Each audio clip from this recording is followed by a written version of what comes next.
வணக்கம். என்னுடைய பேர் வாசன் அலியாஸ் சக்திவாசன். ராஜா ரங்கசினுடைய ப்ரொடியூசர்.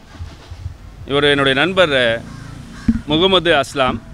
இவர் ஒரு குப்பை கதையினுடைய ப்ரொடியூசர். நாங்கள் இந்த இருவரும் சேர்ந்து பலவிதமான சட்ட போராட்டங்களுக்கு மத்தியில் இந்த பைரசி ஒழிப்புக்காக எங்களுடைய சொந்த படங்களுக்காக பல முறை இந்த ப்ரொடியூசர் அலுவலகத்திற்கு நேரிலும் கடிதத்தின் வாயிலாகவும் பலவிதமான கோரிக்கைகள் வைக்கப்பட்டன. இதுகாரும் எவ்விதமான நடவடிக்கையும் எடுக்கப்படவில்லை. ஒரு தலைவரிடம், இங்கு இருக்கும் நிர்வாகிகளிடமும் ஒரு பைரசி சார்ந்த விஷயத்தை தனிநபர்களாக போராடுகின்றோம்.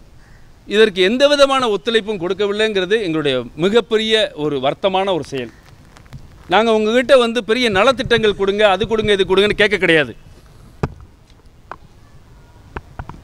இது இல்லாமல் தியேட்டர்ஸ், இந்தந்த தியேட்டர்ஸ் தான் திருட்டுத்தனம் பண்ணியிருக்காங்க அப்படிங்கிறத நிறுவனம் பண்ணி அந்த தியேட்டர் மேலே வழக்கு தொடர்ந்து அவர்கள் தவறான முறையில் பிணை, அதாவது பெயில் எடுத்திருக்காங்க. அப்படிங்கும்போது அதையும் தடுத்து மதுரை உயர்நீதிமன்றத்தில் ஒரு 12 பக்க ஒரு ஆர்டர் பெறப்பட்டது.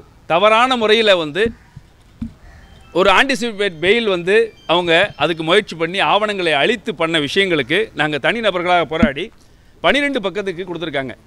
அந்த தியேட்டர்கள் தவறான முறையிலே இந்த பைரசி எடுக்கப்பட்டது என்பது நிரூபணமாகப்பட்ட ஒரு விஷயம். இந்த நிலையிலே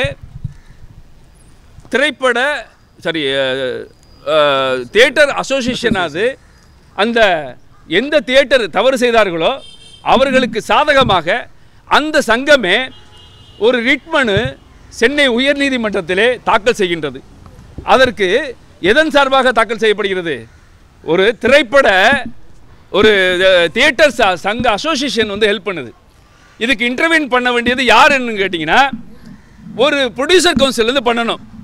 நாங்கள் தனிநபராக இந்த ப்ரொடியூசர் கவுன்சிலில் மெம்பராகவும் இருந்துக்கிட்டு எங்களுக்கு எந்த விதமான ஒரு விஷயத்துலையும் எங்களுடைய செயல்பாடுகளை கருத்திலே கொள்ளாமல் நாங்களாக போராடுறோம். அப்படின்னா எதுக்கு இந்த ப்ரொடியூசர் கவுன்சில்? நாங்கள் வேறு விஷயங்கள் எதுவுமே கேட்கல. எங்களுடைய நியாயமான கோரிக்கைகளை மட்டும்தான் கேட்குறோம். இந்த நியாயமான கோரிக்கைகளுக்கு நீங்கள் ஒரு தடவையாவது இந்த ப்ரொடியூசர் கவுன்சிலில் நாங்கள் வந்து யாராவது ஒருத்தராவது என்ன உங்களுக்கு பிரச்சனை அப்படின்னு ஒருத்தராவது கேட்டிங்களா? கேட்கறது கூட வரமாட்டீங்க. இந்த ஆஃபீஸில் யாராவது ஒரு ஆஃபீஸ் பேராவது வந்து உங்களுடைய நியாயமான கோரிக்கைகளுக்கு என்னப்பா இருக்குது அப்படின்னு ஒரு வார்த்தை கேட்டிங்களா? கேட்க உங்களுக்கு முன் வர முடியல. ஃபோன் எடுக்க மாட்டேங்கிங்க. எந்த விதமான எங்கள்கிட்ட சொல்லலை அப்படிங்கிறீங்க. ஏன் எல்லாருக்கும் வாட்ஸ்அப்லேருந்து எல்லாருக்கும் இன்ஃபர்மேஷன் பாஸ் பண்ணி நீங்களாம் வர்றீங்க? எங்களுடைய கோரிக்கைகளை உங்கள் பத்திரிகைக்காரங்க எல்லாருமே கேட்குறீங்க. ஏன் உங்களுக்கு நியாயமான போராட்டத்துக்கு உங்களால் ஒரு விஷயம் கூட பண்ண மாட்டீங்களே? நாளைக்கு வருது ரிட் பெட்டிஷன். நாங்கள் இன்டர்வியூன் ஆக போகிறோம். ஹைகோர்ட்டில் நாங்கள் இன்டர்வியூன் ஆக போகிறோம். இது ஒன்று நடக்குது. இன்னொரு விஷயம், இவர் விஷால் சார் சொல்லியிருக்கும் பொழுது நான் பைரசியை வந்து நான் பிடிச்சிட்டேன், நம்ம நெருங்கிட்டேன் அப்படிங்கிற மாதிரியான விஷயங்களை சொல்லியிருந்தார். ஒரு சட்டத்தின் முன்பாக ஒரு நபர் அந்த பைரசி அவங்க அந்த விஷயங்களை வந்து யார் அப்படிங்கிறத அவங்க கண்டிப்பாக சொல்லித்தான் ஆகணும். அது ஏன் சொல்ல மாட்டேங்காருன்னு தெரியல. குற்றவியல் நடைமுறை சட்டத்தின் கீழ் ஒரு குற்றம் மற்றும் அதனை இழைத்த நபர்கள் பற்றி விவரம் அறிந்த எந்த ஒரு தனிநபரும் அந்த விவரத்தை உடனடியாக காவல்துறைக்கு தெரியப்படுத்த வேண்டும். அவ்வாறு தெரியப்படுத்தவில்லை என்றால் அதுவே ஒரு குற்றமாகும். அதற்கு அக்குற்றத்தின் உடந்தை செயலாகவும் கருதப்படும். ஒரு குற்றத்தை வந்து நீங்களே சொல்றீங்க, நான் கண்டுபிடிச்சிட்டேன், நெருங்கிட்டேங்கிறீங்க. எங்களுக்கு நிறைய கேஸ் போட்டிருக்கோம். வாங்க, கண்டிப்பாக கோர்ட்டில் வந்து நீங்கள் சாட்சியம் சொல்லித்தான் ஆகணும். கண்டிப்பாக சொல்லணும். நீங்கள் இளையராஜா சார் ஃபங்க்ஷன் நடத்துங்க, நல்லபடியாக பண்ணுங்க.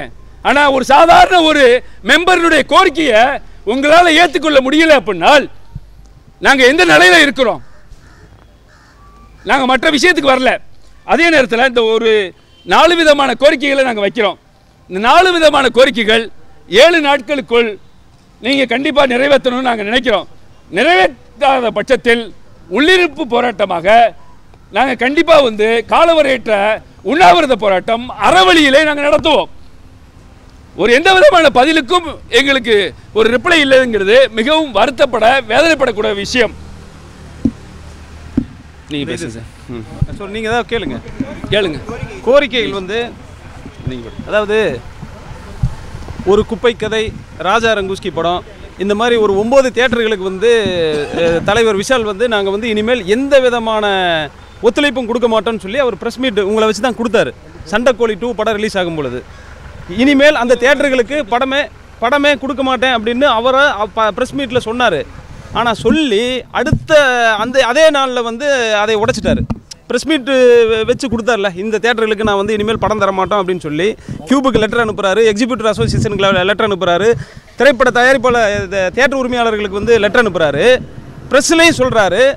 ஆனால் அதை வந்து அன்னைக்கே வந்து அந்த இதையே உடைக்கிறார், அவரே உடைக்கிறார்.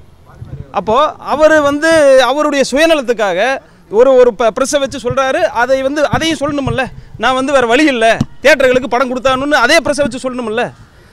அவருக்கு பாசிட்டிவாக இருக்கிறத மட்டும் ப்ரெஸ்ஸை வச்சு சொல்கிறாரு, அவருக்கு நெகட்டிவாக இருக்கிறத அவராக முடிவு எடுக்கிறாரு. அப்போ அது எப்படிங்க நியாயம்? இதையை வந்து கேட்குறதுக்கு 6 மாதமாக நான் ஃபோன் பண்ணுறேன், அவர் வந்து ஃபோன் எடுக்கிறது கிடையாது. இந்த பிரச்சனை குறித்து நான் வந்து 6 மாதமாக 7 மாதமாக இந்த கவுன்சிலுக்கு நடந்து வந்துட்டுருக்கிறேன். ஒரு தடவையும் கூட கூப்பிட்டு அதை வந்து கன்சிடரே பண்ணலை. வேறு சார், இது அதாவது மயிலாடுதுறையில் கோமதி தியேட்டர் குப்பை கதைங்கிற படம், அப்புறம் வந்து கரூர் கவிதாலயா, ஒரே தவிர 2 தடவை பண்ணுறாங்க. ஒரு தியேட்டரு தொடர்ச்சியான தவறுகள் 2 முறை இழைக்கப்படுதுன்னா அது எவ்வளோ பெரிய ஒரு கேலிக்கூத்தான ஒரு விஷயமா இருக்கும். சரி, அந்த தியேட்டருக்காரங்க மொபைலை வச்சு எடுத்தாங்க, எல்லாத்தையும் நீங்கள் சொல்லுங்கள், தொடர்ச்சியாக எப்படி வரும்? சரி, அப்படியே வந்தாருக்கு இட்ஸ் வெக்காரியஸ் லைபிலிட்டி. யார் அந்த ஓனர்ஸ் வந்து எங்களுக்கு இதுக்கு சம்மந்தம் இல்லை, யாரோ ஒரு எடுத்துட்டாரு அப்படிங்கிறத பொத்தாம்பதுவான வார்த்தைகளை அவங்க பேசுகிறதே மிகப்பெரிய தவறான விஷயம். யாராக இருந்தாலும் சட்டத்தின் முன்பாக அவர்கள் தண்டிக்கப்பட வேண்டியவர்களே. இந்த 9 தியேட்டருக்கு வந்து அவர் வந்து இனிமேல் இப்போ 1 வாரத்துக்குள்ளே நாங்கள் ஒரு வாரம் டைம் கேட்டிருக்கோம். 1 வாரத்தில் அவர் வந்து இந்த தியேட்டர்களுக்கு வந்து படத்தை வந்து கொடுக்கக்கூடாதுன்னு சொல்லியிருக்கிறோம். மீறி கொடுத்தாங்கன்னா நாங்கள் வந்து காலவரையற்ற உண்ணாவிரதம் இருக்க போகிறோம். அதில் எந்த விதமான மாற்று கருத்தும் கிடையாது. இதை தவிர எங்களுக்கு ஒரு வழி தெரியல. தலைவராக இருக்கக்கூடியவர்கள் இன்னைக்கு தலைவருங்கிற சொல்லக்கூடிய ஒரு மேனேஜர்கிட்ட நாங்கள் இந்த மனுவை கொடுக்குறோம்.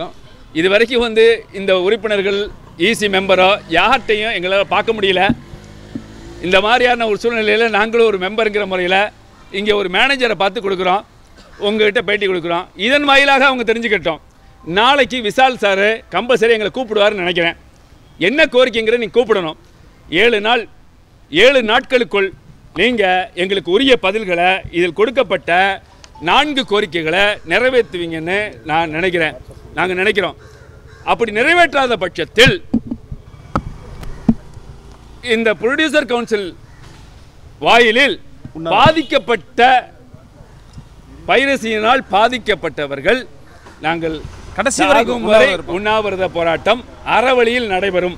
அது யார் நடைபெற வேண்டுமா வேண்டாமா என்பது விஷால் தீர்மானிக்கட்டும். அந்த 4 கோரிக்கைகளை வந்து இந்த 9 தியேட்டர்களுக்கு படத்தை கொடுக்க கூடாது. உங்கள்ட்ட இதுல கொடுத்தலாம். நாங்க வந்து எல்லா விதமான டீடைலும் இருக்கு. இல்ல சொல்லிடலாம் சார்.